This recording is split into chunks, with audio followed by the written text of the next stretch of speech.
Hey guys, if you don't know by now, this Saturday night in Rockford at 3839 Broadway, Premier Pro Wrestling's new location, we're doing our annual King Kong Bundy Memorial Tournament.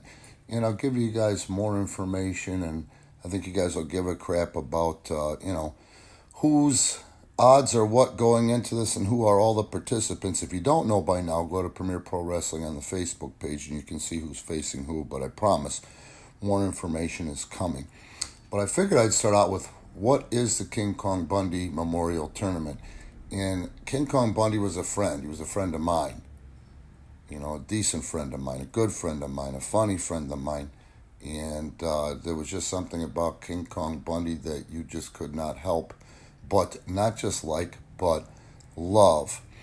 Biggest thing is, if you notice, King Kong Bundy is not in the WWE Hall of Fame, which is kind of ridiculous because of the fact that, the McMahons rolled the dice with WrestleMania 1 and they came out on top. It was a gamble, a calculated risk that paid off. But WrestleMania 2 for Hulk Hogan versus King Kong Bundy was even more successful. And in part, this is why King Kong Bundy is not in the Hall of Fame. When they first started pushing Randy Orton, and I'm not hating on Orton, I really respect Randy Orton, they were calling him the Legend Killer, if you recall, and they were bringing in WWF legends, WWE legends, to put him over and to get this over. Well, of course, at the top of that list was Chris Palley's King Kong Bundy.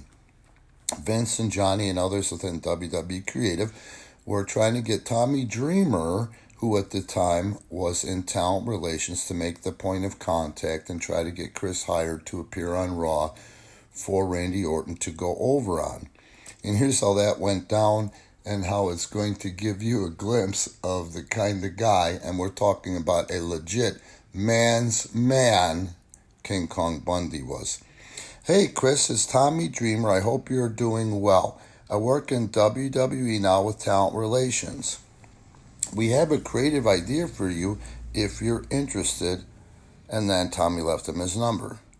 So right away they were up his butt and they were trying to get an answer because, they're under somewhat of a time crunch trying to book this stuff from week to week, especially live television and all that is involved when you're on a major network like the USA. And then Dreamer left his number. The next day, and this is so cool because Chris waited till the next day. Hey, Tommy, it's Chris, man. How are you doing? Congratulations on the spot, meaning the job. Hey, man, this is not on you. I've always been cool with you, always been friends with you. I need you to relay this message to WWE, especially to Vince McMahon.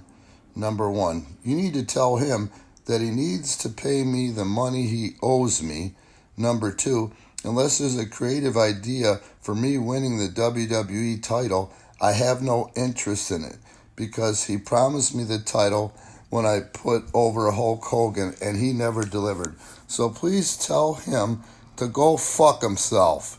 Tommy, I love you. And that was Chris Palley's, He was a smart guy with his money for the most part, a lot smarter than he gave himself credit for. The other thing is he was one of the first wrestlers to take his stardom, and he took a job or just, a photo shoot, some print art ad, which everybody saw at the time. You guys don't understand, like with print art ads, how big they were back in the day. I believe it was selling the first Apple computer, that was available to the homes. And I know Vince was still pissed off about the $500,000 Chris got on his own without giving him a piece. But anyway, every match must be won by a 5 count. And I thought that was the coolest thing ever. And that's something that people will always remember about King Kong Bundy, as he was the king of the 5 count. And Bundy was not an asshole by any stretch of the imagination. He was just a guy who had paid every due you possibly could.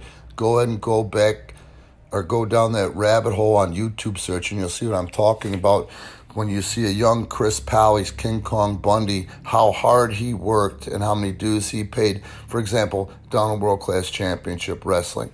But anyway, once again, it's this Saturday night, the 4th, Bell time is 7:30. Doors are 7.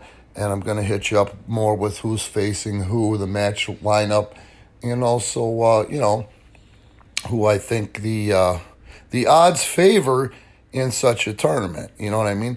There's nothing else like that out there. This is the original PPW concept match. King Kong Bundy Memorial Tournament.